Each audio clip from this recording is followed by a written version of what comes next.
Hello everyone, Anna here again today with our 5-minute psychic development activity number 4. Now there was lots and lots of topics that I was thinking of doing today, but management kept saying to me, we're going to talk about sensing energy in places. This is something that you can practice anywhere and everywhere. So the sense you'll be using is clairsentience. So that is the feeling sense. This is something I do naturally, so I can talk about this for hours on end, but I'm not going to put you through that today. So feeling energy is a way of sensing what's happening in a place, what has happened in a place, and sometimes for some people, what is going to happen in the future. So that sometimes people get like a premonition type of feeling from places. So quite often when I'm out, let's say before I start, whenever you go anywhere, you get up first thing in the morning, it's best to do your grounding and use your protection method, whatever that is that works for you.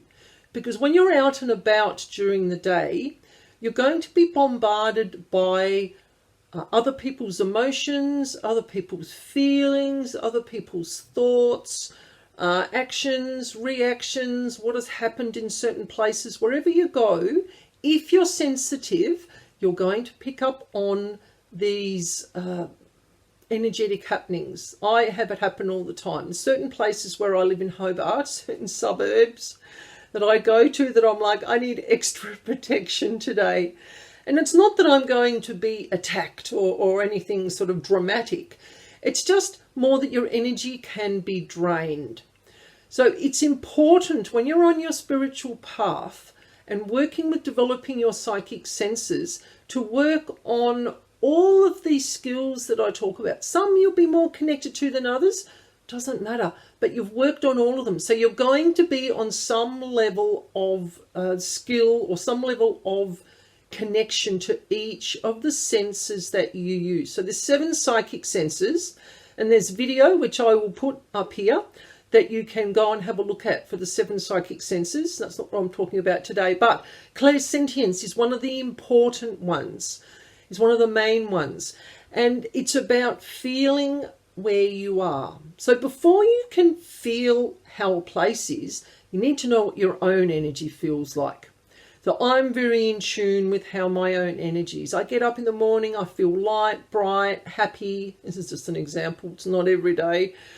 And I'm just buzzing and I'm just flowing along really well. I'm just flowing and everything's going really well and I just feel good. There's some places that I get in the car and go to, and you just have to go to these places. That's where you have your grounding and your protection up. And when you're practicing this, you will go into a certain place. It doesn't have to be like the movies or the theatre or at school. It can be anywhere. It can be the supermarket, down at the park. Know how your energy's feeling at that time, and then start to notice what else are you picking up on? What else are you feeling, seeing, hearing? What else are you knowing that wasn't there before? I can travel literally across a certain bridge here in Hobart, and I can go from one side of the river to the other, and I can be perfectly fine on one side of the river. And then when I get to the other side, I start to feel a bit heavy in the head, or I might get a bit vague, or I forget where I'm going. And I know they sound like normal behaviours, but I was perfectly fine on the other side of the river. So when I'm in that state, I'm just aware that it's happening. I'm like, okay, who's here? What's going on?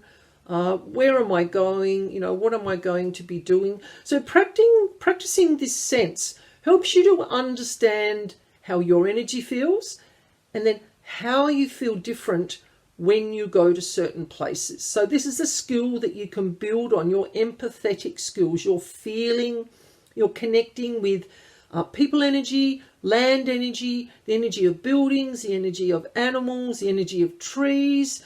You can practice this in your backyard. You don't have to go traveling. Like I was saying before, you don't have to go anywhere specific to do this. You can go into your backyard and go, okay, do I feel different now to how I was feeling when I was in the house?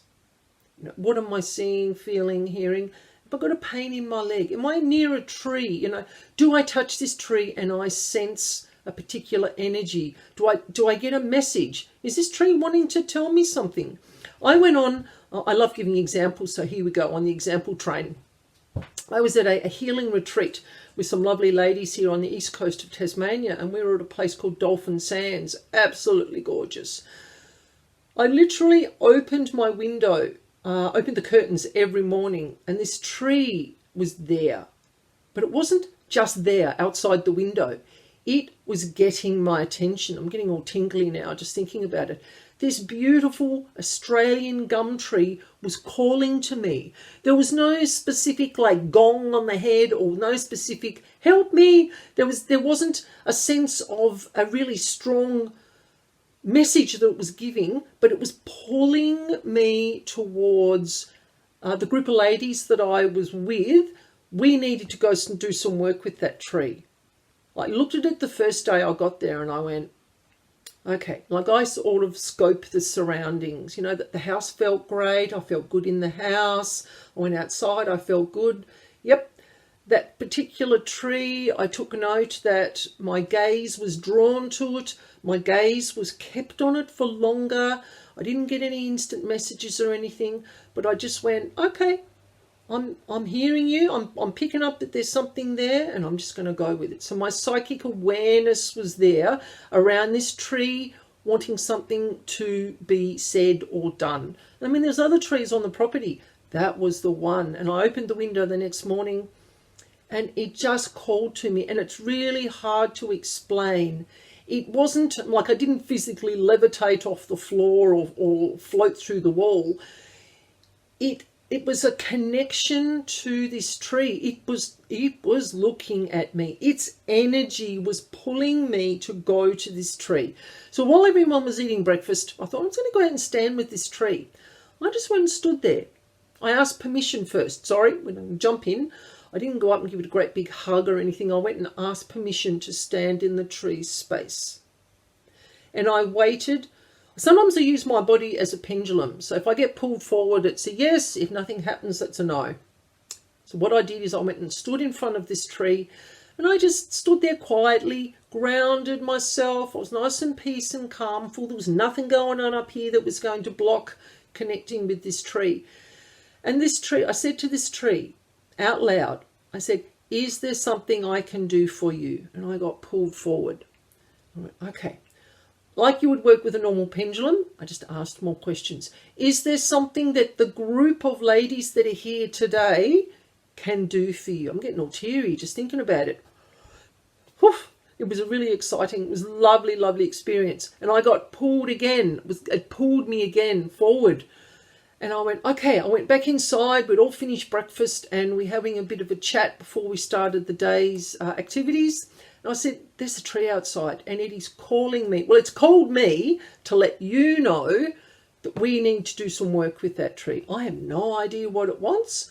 It won't tell me what it wants. And I'm okay with that because it got my attention. Because out of everyone that was there, maybe I was the one who was most psychically open or most in tune with the vibration of that tree. So we went out as a group after lunch and we just talked to it. We said a few prayers. We had some quiet time. We all individually connected with this tree. No one really spoke a lot about what happened, but this process needed to be done. This tree called to us to go out and connect with it. So it may not have been the actual tree. I'm just getting that. It may not have been the actual tree. It may have been some energies that are around the tree. Like elemental beings, spiritual beings, high vibrational beings might have been there. It could also have been something that happened on the land, which was something that I felt that may have happened. So something has happened on the land and the tree was asking for a clearing, a cleansing, changing the vibration that was there. Because it recognized that I work with vibration and I work with clearing energy all the time. It's my daily job. So this tree called to me, and it's really hard to explain how I knew, but I just knew. When you open a window and you look at a tree and you look away, you know when you have a longer gaze and it's almost pulling you to it. So you follow that. If you're interested in working with this, you can go in all different directions. I do some healing work with clearing people's energy fields, and I'm going off track here, but there's a reason. I work on doing energy field assessments and clearings with people. There was a lady at this event who had a pet who was struggling with some emotional stuff that I picked up on. And I said to her, I'm being called, like she was just talking about her cat. And I'm like, I'm being told I need to do my energy field assessment work with your cat. Do I have your permission to do that? And she was like, yes. And we exchanged details. And I did some work with the cat. And oh my goodness, the improvement with this cat and with his behaviors were just, she was so happy. You know, he was happy. She said he was happy. So my connecting in and just being aware of, she's talking about this cat and I can feel her connection to the cat. Its name kept repeating in my head. And I'm like, okay, I need to just put it out there that I can offer a service to help your cat. That's how this works. So it's about being aware of how your energy feels, how your energy changes when you're in different places. Like the tree is a great example. Like that was just like over the moon. Another example, this is the best way to explain it, is to understand that I'm a feeler, so I feel things first. Clairsentience is my first skill. Then I hear, then I see, and then I know, and I don't use the others. There's another place in Hobart that I used to go to quite frequently. And I'd be driving along quite happily, and all of a sudden I'd pull into this car park. Oh, I'd lose the plot. Couldn't drive straight. I couldn't find a car parking spot, and this was a supermarket car park. I couldn't park straight. It was just the weirdest, freakiest thing. And I went from being perfectly happy and centered and focused to being totally distracted and can't cope. And what I was doing was picking up on the energy of the land and the energy of the spirits that were present. And I would go into the supermarket and I couldn't remember what I wanted, and I might have only wanted two things, and I just could not remember. I'd come out and couldn't remember where the car was. It was just the weirdest thing. So I asked permission from the land guardians and the spirit of place. Do I have permission to come here? And I did it long distance from my home, which need the address and a picture. And I tuned in and I did some healing work on that particular car park. And when I went back, probably about 3 weeks later, because sometimes the healing work can take sort of a week or 10 days, or depending how long the other energies has been there, it takes a while for the land to settle and rebalance. I went back, maybe a week later. It was better. Like I drove in and I just found a car park, perfectly, parked the car perfectly straight, got out, went to the supermarket, did my business, got my stuff, back to the car, home again. And I went, wow. So through feeling in that place, I have helped clear that energy. I did ask permission and I cleared the energy there. And for myself, it was better. And I bet you it was heaps better for other people that also frequent that particular shopping centre. Now, I have a friend who lives near there, and he went to that supermarket around that time after I'd done the work, and I didn't tell him what I did. And he went, oh, yeah, because I'd said, I went into Norfolk and did a few things, and went to the supermarket and did a few things. And he was like, yeah, I was in the supermarket, and wow, it felt different. And then we had the conversation afterwards about the feeling of the energy. So he as well noticed that it felt a certain way beforehand. He didn't tell me what his symptoms were or how he felt when he was there, but he recognised the change. This is how energy works. You can pick up on energy in certain places. Now, it can be a good warning system too.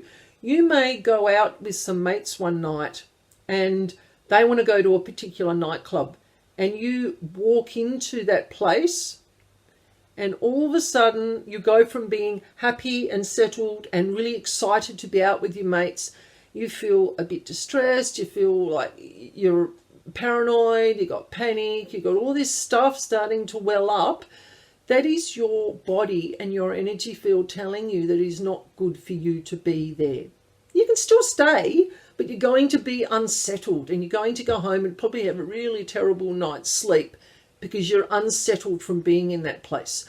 So sensing energy in places can be very helpful as a positive thing for yourself, as a healing thing that the place actually needs. And if you're a spiritual worker or you know someone who can do that work, you can help heal and clear the land if it wants it done.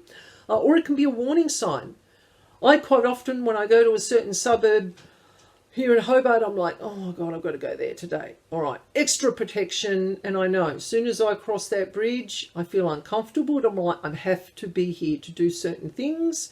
So I just have my extra protection. I have my awareness around me, and I go home quite safe. So practicing feeling energy in places, like I've talked about before with psychometry, that's like picking up objects and feeling the energy in objects. It's a really handy skill to have. One last example, one last little story before I go.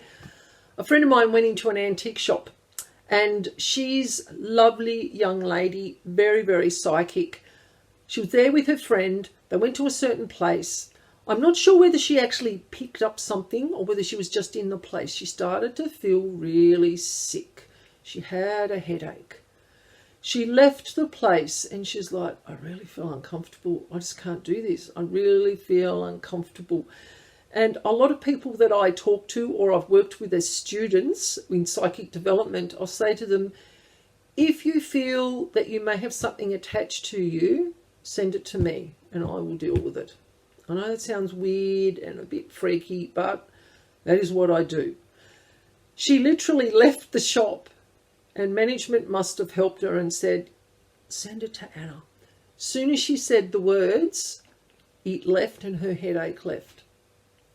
So she picked up either an imprinted energy of an emotion on an object, or she'd actually picked up some wandering spirit that happened to be roaming around the shop, and it had got into her energy field. And it was just, it was just there. It wasn't hurting her, but it was a change. She noticed by her body suddenly developing this massive headache that wasn't there before she entered the shop. She went, okay, Anna said, if this happens, it can possibly mean that I've either picked up an imprint or I picked up an energy. She sent it to me and her headache disappeared. There you go. I have no issues with people sending me spirits to be cleared. I do this on a daily basis. It is part of my contract with management as a spiritual worker to help spirits transition on a daily basis. Now, you might think this is all great and wonderful and yeah, I want to do that. It's 365 days a year. You don't get a holiday. It is a lifestyle. It is something that I do every morning they've changed the times recently, but it's sort of between 9:30 and about 10:15, and sometimes there's a few stragglers. So I do this for about an hour every day. It's part of my job to help spirits, lost souls, ghosts, sometimes the heavier energies, sometimes the dark energies. I get a conglomerate. I get a mixture of all of them. They just come along, we do the work, use my process, and away they go. There are lots of us around the world that do this. And by doing this, I'm helping raise the vibration of the planet. I'm keeping my energy field clean as well.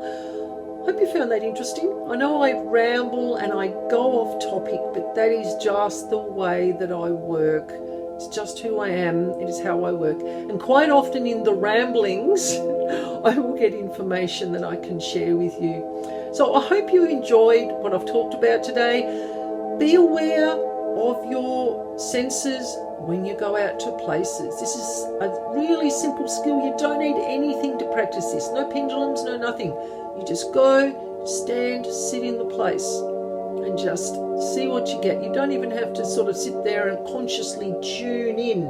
Sometimes you'll just know, oh, I'm not going to go over there. I'm going to walk that way. And that's really good because that's your little warning bells going off and going, you don't need to go over there. So listen to it. listen to it, and trust it, because it works. This works. When you start trusting and believing in it, you get more and more connection happening, and you get more and more of this sort of work happening for you. Sorry. I just had someone step into my energy field. I have to go and do a clearing of this person. They've been listening to me doing the talk, and here they've come. So that's okay. I shall go and do the work. If you like what I do, like what I talk about, share it with your friends, hit the like button, hit the subscribe button. There'll be lots and lots and lots of these activities that I'm going to talk about over time, over the many years to come. So I hope you enjoy them. Leave a comment. I'm always interested in hearing what you think, what you want to know about, if you've had any experiences you want to share. Let's build this spiritual community and just share what we've learned and what we want to do. Okay, thank you for coming today, and I will see you again soon.